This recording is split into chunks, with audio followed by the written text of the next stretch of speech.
thinking about some of these songs that we sing, kind of an exorbitant love, thinking about Jesus and his blood, and it seems, maybe if you're an outsider, a little excessive. I don't know if you ever thought about that. You know, we sing and talk about love and prayer and God's grace, and it seems a little excessive, and it ought to seem a little strange or bizarre or a little excessive. Here's a passage out of 1 Peter chapter 1:13. It says, "Therefore prepare your minds for action and be sober-minded and set your hope fully on the grace that will be brought to you at the revelation of Jesus Christ." There's this grace, and I feel like oftentimes we are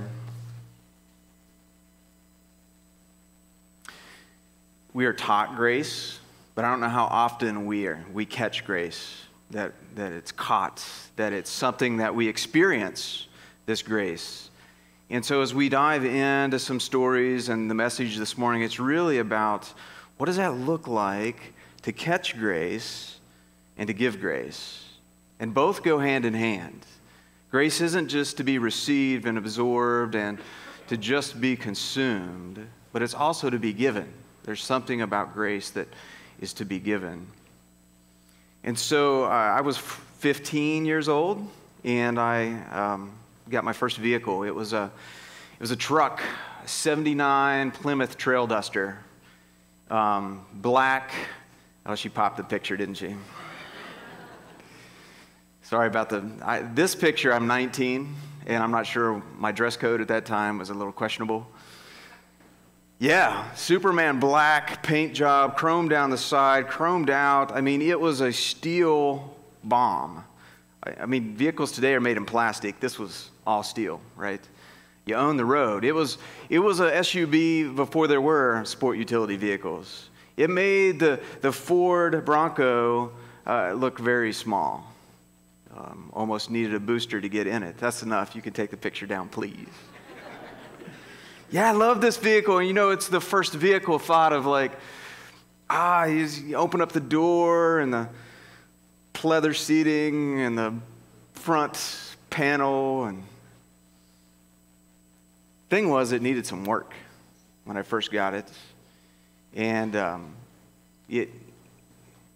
the intake manifold gasket was bad. And so in order to get the right combination of oxygen and gas, we had to get the gasket taken out of the intake manifold. Then the exhaust manifold, the same thing, had to get a new gasket for it. And at that point, you know, it just purred. Can I say that? I mean, it just purred. But I had to work on the exhaust a little more because I didn't want it just to purr. I wanted it to roar. And so I put these cherry bombs on it, these glass packs on it. And about a quarter mile down the road, there was a turn before you get to our house. And once you made the turn, my kids, you can close your ears for a second. But I could gas this thing, and people knew that Phil was coming. Phil was coming. Unlike that picture behind me when I first acquired this and got my license, the day I turned 16, right, guys? My dad would drive it, and then I would have to pull the seat up because I was... Maybe when I was wet, I was maybe 120 pounds, 5 foot nothing. So imagine me in this little truck, and I have to pull the seat all the way up. And I could put my foot on the wheel well and shove up to where at least my eyes were parallel with the steering wheel. And when no one was with me, I could reach behind the console and grab a pillow, double it up, and sit on it. And now I can see above the steering wheel at this point. But I love this thing. It was the beast, my friends called it. And I remember in the spring of my 16th year, I was given permission to go on my first date, like solo date. And I drove the beast over to pick up my date, and she was about a half hour away. And I did one of these, I let it run when I went. I wanted a quick meet and greet. Some of you are with me, like I had to meet her parents. And if I leave the car running, then I can be like, hey, the car's still running. We got to get going, you know. So I kind of boost her in there, and then I jump in, and we drive to this strip mall. And I may have double parked way out in the middle of the parking lot.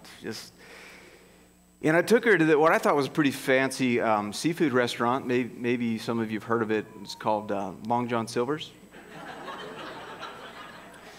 Yeah, ate some greasy food and about all I could afford at the time. And we come back out and boost her in, and I sit down and make some adjustments, and click, nothing. And I'm like, oh no. And like I begin to kind of shrink even more, like what is going on? And maybe even get a little animated. I don't know what is going on with my truck. The lights are on, so the battery's not dead. And I begin to mess with gauges and so forth. And I have her come over in the seat, and I don't know anything about vehicles, by the way. I've watched my dad change the oil. That's about it. And I get over in this giant truck, and I'm bending over, just banging on stuff. I have no idea what I'm even banging on at this point. And telling her, give it a go, and nothing. And I know the reason I was stalling is because I knew I had to make a phone call. And I left a couple stories out about both sets of dads. Her dad owned a car dealership. I was not about to call him to come rescue me.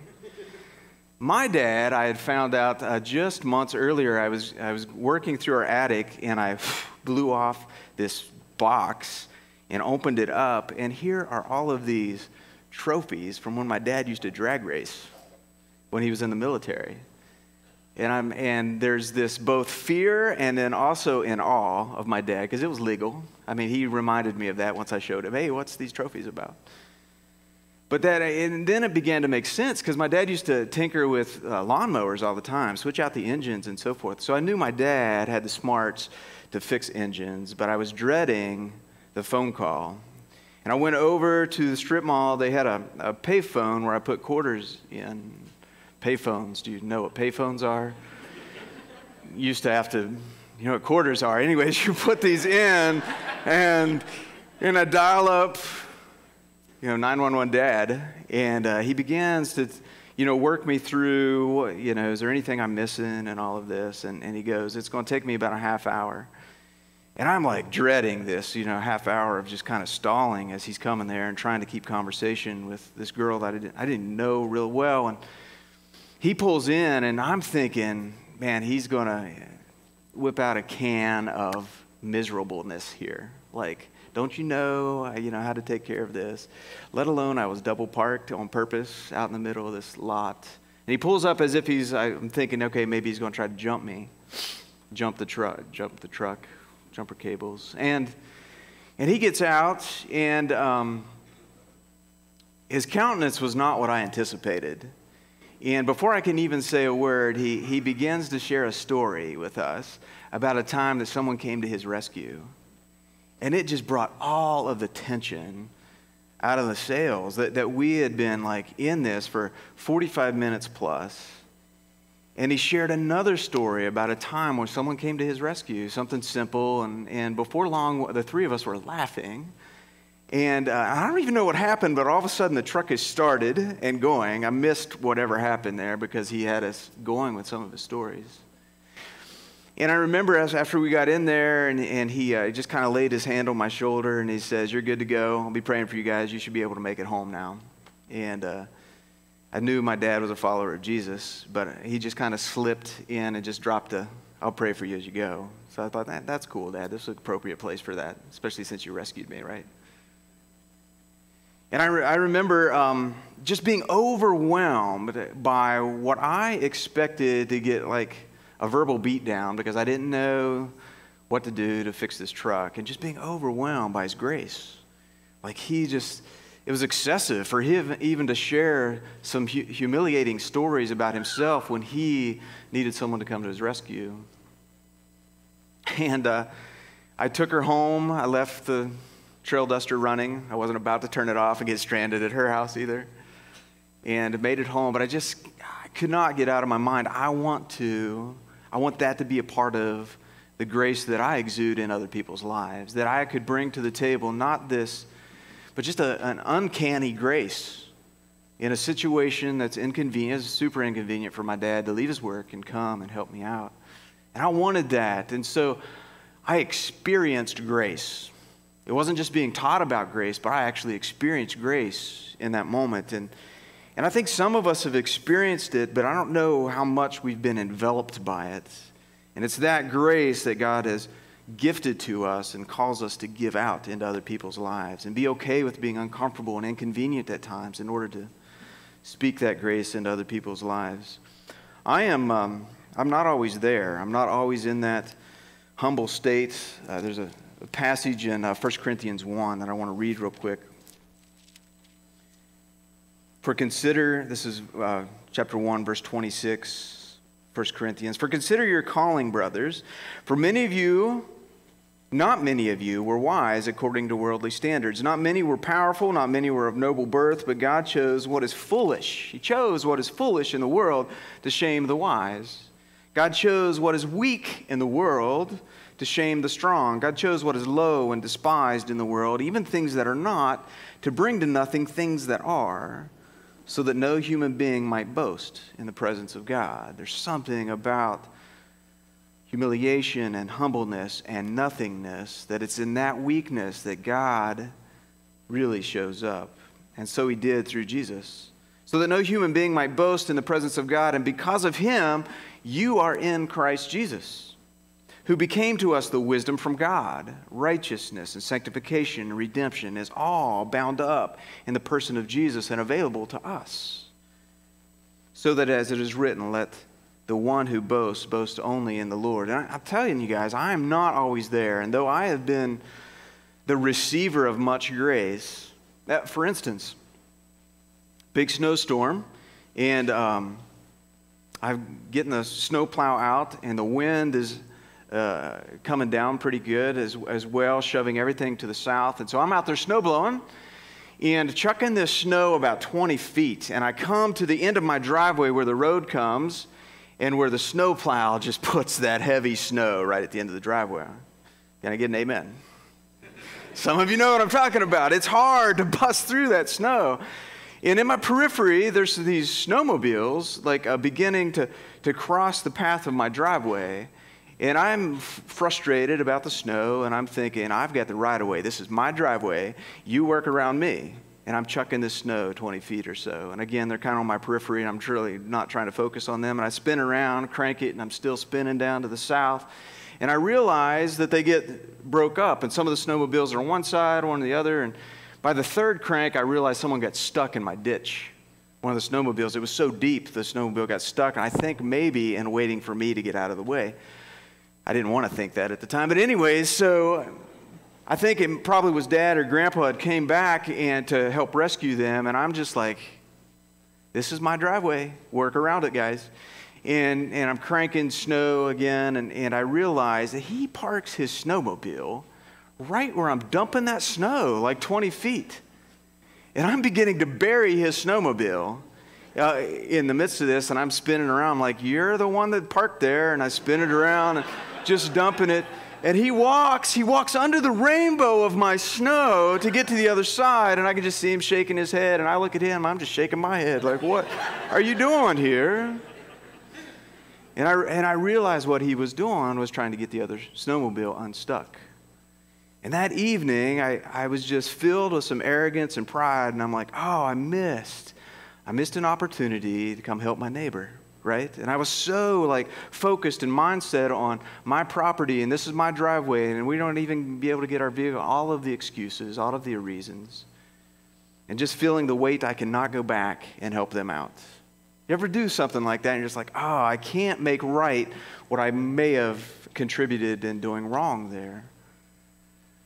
And just highly triggered by that and thinking, man, I missed an opportunity that nearly the same week, and thinking, God, give me another opportunity. And I pull into a gas station here in town, and an attendant comes out just as I get out and says, hey, it's going to be about 60 seconds before we get the pump up and running. My IT guy's inside, and he's trying to fix the pump. And I can tell that he's stressed, because, I mean, how hard is that to kind of try to keep somebody at your gas station when I could go just across the road? And I began to share a story about a time that I was in his shoes before, and I could see his countenance kind of lift, and he was like, yeah, it'll be about a minute. I'll be right back out. And so I sit in there, and I'm just processing. I'm like, okay, I can burn 60 seconds. He comes back out, and he knocks on the window, and he goes, I'm sorry, it's going to be at least 3 minutes before we get this up and running. And he went to turn away, and I'm like, dude, I've got time. No worries at all. The third time he comes out, and he's just all apologetic, and I get out, and I begin a short conversation with him again. And before he left, he turns and he goes, hey, if you just throw a prayer up for me. And it was like the snow quit falling and everything paused at that moment. And I'm sitting there across the way in the vehicle, and it was like everything froze almost. And I'm like, did he just ask me to pray for him? I don't have pastor written on my forehead. Like, where did that come from? Right? It was like time froze, and what I realized in that moment is because I genuinely cared for him and shared some humiliating stories of my own, that it opened up a dialogue for him to come to the point to even if it was just in jest, it was like that was an open door for me to do that. And I had an opportunity to do that. And we went on from there. It was just one of those opportunities that we prayed for. There's a passage in 1 Peter chapter 3 that says that we are to set apart Christ as Lord in our hearts. I think so often we set apart Christ as Savior. We want him to come to our rescue, but we don't often or all the time set him apart as Lord, as Master, to the point where we're willing to be inconvenienced and uncomfortable sometimes. But if we do that, if we set him apart as Lord in our lives, the very next words, and some of you know this, be ready to give an answer for the reason of the hope that is in you. Yet do it with gentleness and respect. And it's not like that day that he knocked on my door and said, hey, the third time around, he didn't say, you know what? Can you give me a reason for the hope that's in you? But be gentle, have some respect. No, he didn't use those words, right? Sometimes we think it has to be so articulated, the perfect opportunity. He just said, hey, would you pray for me? You know. And it's in those moments that I think are so rich because God has used maybe our foolishness, maybe our weakness to speak into someone else's life. I want us to spend some time this morning internalizing a passage that's right after this. And Peter, in his two letters that he writes, he talks about how hard it is to follow Jesus. And there's some suffering involved oftentimes. And he brings us to a time continuum that there is an urgency to this. But grace is affordable, and God calls us to use that. So what I want to do in the next few minutes is some audience participation in this, but I'm going to lead you through a few verses, and then we're going to check our retention is what we're going to do. So that'll make you stay awake for at least another minute. Check your retention here. And this is how he starts. The end of all things is at hand. Therefore be sober-minded and self-controlled so that you can pray. And above all, we are to love each other deeply because this love, it covers a multitude of sins. And we are to offer hospitality to one another without grumbling or complaining. And as each one of us has received a gift, we're to serve each other, faithfully administering God's gift in its various forms. And if we are to speak, we're to speak as the ones who are speaking the very words of God himself. And if we are to serve, we're to serve with the strength that God affords us, so that in all things, God gets the praise through Jesus Christ. It's to him be the glory and the dominion, his power forever and ever. Amen? All right, let's check our retention. The end of all things is at, what is it again? The end of all things is at hand. Therefore, be sober-minded, and practice self-control, so that what? So that we can pray. Yeah, so that we can pray. And it says, above all, what are we to do? Love each other deeply, because this love does what? This love, it covers a multitude of sins. And we are to offer something, it's a big word. Offer hospitality to one another without what? Without grumbling, without complaining. And as each one has received what? As each one has received a gift, serve one another, faithfully administering God's what? God's grace. God's grace in its various forms. And you'll get this one. If anyone does what? If anyone does what? If anyone speaks, let him speak as the one who's speaking the very words of God. And if anyone serves, he should do so with what? With the strength that God affords him, so that in all things Faithbridge might get the credit. No, so that in all things God might get the credit. It's not for my name's sake. It's not for our church's name's sake. It's so that in all things God might get the credit, the praise through Christ Jesus, because it's His glory. It's His power, dominion. Unto Him be it forever and ever. Amen. Such a powerful passage. And there is this, I just want to lean into an urgency. It says the end of all things is at hand. It's near. We are approaching, you guys, we are approaching the end of all things. And a few weeks ago, a message was presented that talked about this, of the ability to discern in the last times. And if we are, he mentioned that we are in the laster of the last days, right? We are there. And it's almost like there's been a couple trilogies out, and so we're episode 6, and now we've seen the trailer to episode 7. And so now we are in the most lastest of the last days. How about that for grammar?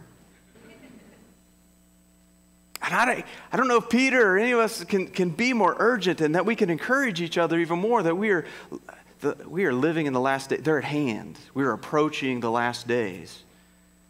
Therefore, be sober-minded. If you got a King James version, it's an interesting passage here. I'm going to back up to what I started with in 1 Peter chapter 1, and it says this. I can just read it to you. Therefore, preparing your minds for action, be sober-minded, set your hope fully on the grace that will be brought to you at the revelation of Jesus Christ. This sober-mindedness in the King James Version, some of you that's got it, you're already scratching your heads. I can see them among you. It says, gird up the loins of your mind. Yeah, that means what it says it means. Gird up the loins of your mind. I'll let you explain that to your middle schooler later. But it's this idea that there's an urgency that we would be ready, And the word picture there in the original language is this idea that they would wear tunics or some kind of robe, and in order to not trip over your dress, which I've never done, but it is to pick that thing up and tuck it in your belt. Be sober-minded so that you are ready to go. The end of all things is at hand. Be sober-minded and practice self-control. That there's this idea that our generation, my generation included, is like we just gratify the flesh all the time, and it's almost like we're animals. It's just like we do what suits us best, and Peter's telling us, pause, slow down, practice some delayed gratification, some self-control. In fact, I would go further to say sometimes it's in our practice of self-control, things that we could have liberties in, that people look at us and be like, that's bizarre. Why don't you do this? Why don't you do that? And that then affords us the opportunity to give an answer for the reason for the hope that's in us. Do you see that connection? Sometimes if we are willing to practice some self-control, it affords that question to come our way. End of all things that are at hand, be sober-minded, self-control, so that you can pray. You know, our vision and purpose and call is all about being others-oriented, but we can't be others-oriented unless we have this union with God in connection with Him. And we lose that connection with God on our own, not that God walks away from us, if we decide to gratify all the desires of our hearts and be less than human in pursuing Him. So that's just the foundation, that we realize the urgency, because he then says, once you're there and you're practicing self-control, now unload on people. Like love each other deeply, fervently, earnestly. Love each other deeply, because it covers a multitude of sin. The word there is plethora. It covers a plethora. It covers all these things that we don't even know about. I mean, there are things that we do intentionally as we sin and hurt other people, and there are things that we do unintentionally. And this love, it covers, it's so diverse. It wraps up that sin. It vacuum packs and takes care of that sin in the same way that Jesus does that to our lives. Love each other deeply, because it covers a multitude of sin. And we should offer hospitality to one another without without grumbling and complaining. And that hospitality, there's an intentionality to that we welcome people into our lives, and that we are willing to step into the messes of other people's lives, offer hospitality to one another without grumbling and complaining. So there's an urgency. Do you get the urgency? Secondly, there's this grace. There is this favor, delight, joy when grace is given to us and we really experience it, and not just hear about grace or learn about grace, but actually experience grace and it's caught. Like my dad opening up a can of grace on me that day that I did not expect him to share some of those humble stories. It says each one of us has received a gift. Has received a gift. Serve one another, administering God's gift, God's grace in its various forms. That word there for receive, each one of us has received a gift of God. And the receive there is like a farmer who goes out and picks up seed. It's like the alabaster jar that she grabbed to bring the oil to anoint Jesus' feet. That received is like when they received the palm branches. That received is like when we receive the counsel of others. And in every one of those situations, and the same here, when we receive this gift of grace, it's not just so a farmer puts his hand in the seed and lets it all go through. You receive the seed so that you can spread it out. The same way with the oil was received so that it can be anointed Jesus' feet. The palm branches were received so that they could lay them back down again. And we receive counsel so that we can give good judgment. And so when we receive the gift of God, when we receive His grace, it's not just for us to absorb like a sponge, but rather it's for us to be squeezed out and serve one another, faithfully administering God's grace in its various forms. Now those forms, I love that he put these various forms because it doesn't have to look like the way that Phil gives out grace. It doesn't have to look like the way each one, it's not a cookie cutter grace. In fact, the word there for various forms is manifold. Manifold. In the same way that my truck manifold takes in all these various ways, there's the way that we take in grace in all kinds of different ways. We see God's grace, we feel God's grace, it's spoken into our lives, we experience it. And then there's this exhaust manifold of God's grace, where it is to leak out of our lives. That we're so full and the combustion is so overwhelming that it should look like excess. It's excessive when we love each other that way. And it looks odd and weird, and it should be contributed not to us, but for the big name of God through Jesus Christ. That we would begin to step into opportunities that God gives us. Grace. It's like I've sticked with the motor illustration. You're welcome, guys. Let's go to a gal illustration. A kaleidoscope. Sorry, some guys might like kaleidoscopes too. So you ever had a kaleidoscope, and it's like either binoculars or the monocular, and a kaleidoscope has all of these colorful pieces of glass in them and mirrored glass, and you look through them, and it's always changing. You know, as you twist it and you move those granulars around, and it's always changing, but it doesn't work unless it has light. And that's what we are to do, is just to be mirrors and reflectors of light in the same way that we receive His gift, that we give it off again. And there are two elements that he says is going to be a continuum here when we give off that grace. And sometimes we have to speak it. That doesn't come easy for some of us. For some of us, we need to speak less. But if we speak as though we speak the very words of God Himself. Now, that doesn't mean that we have to memorize every word and orate it and then be like, whew, done, you know. But no, it's talking about authority. When Jesus spoke, He spoke as one who had authority. When His disciples spoke, they spoke as one who had authority, as though they had been with Jesus. And it's about the attitude of meekness.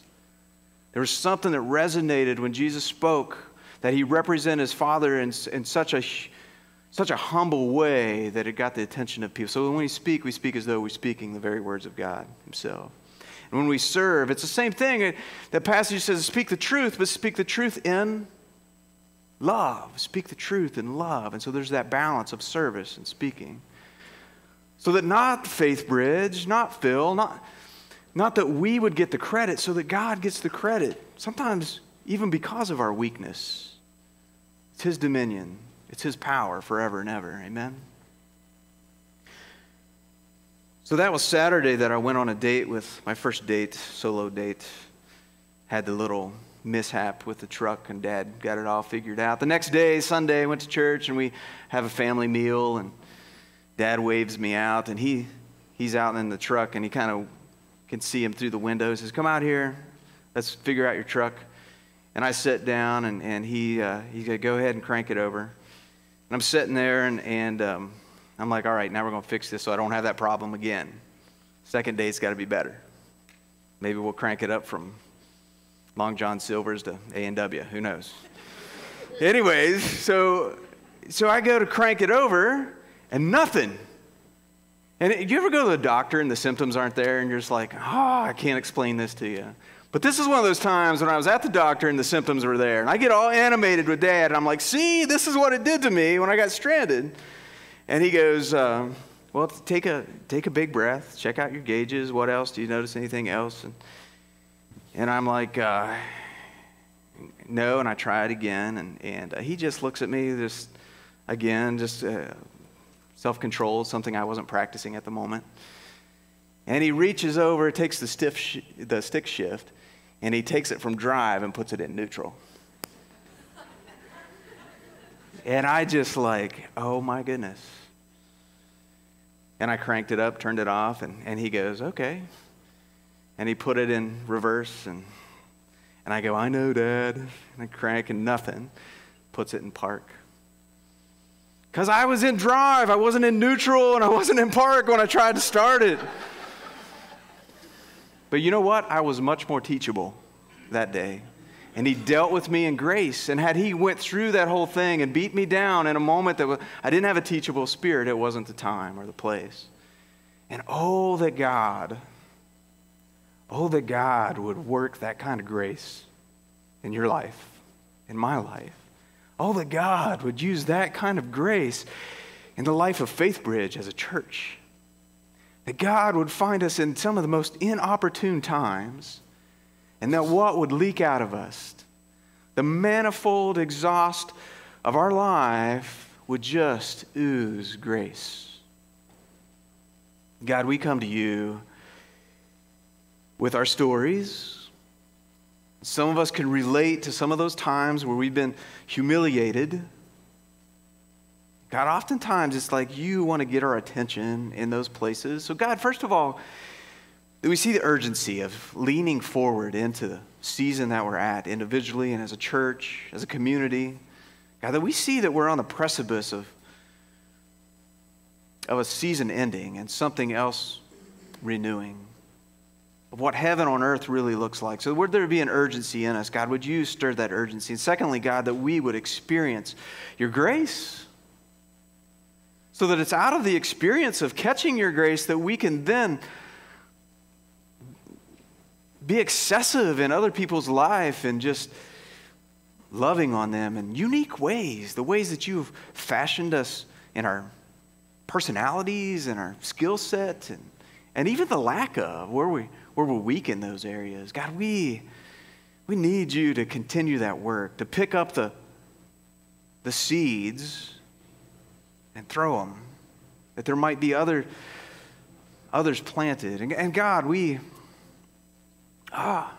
just want to delight in you. That's what grace is, God, that you delight in us, that you have joy in us. And God, so maybe be so overwhelmed by that it becomes second nature to us to begin to speak as though you speak, to serve other people the way that you've just served us. God, that's the maturity that we're praying for as we follow you, that it becomes second nature in us, that our mannerisms look like you, because we've just been hanging out with you. We love you, Jesus. Thanks for loving us, calling us your sons and daughters. Continue to work on us. In your name, amen.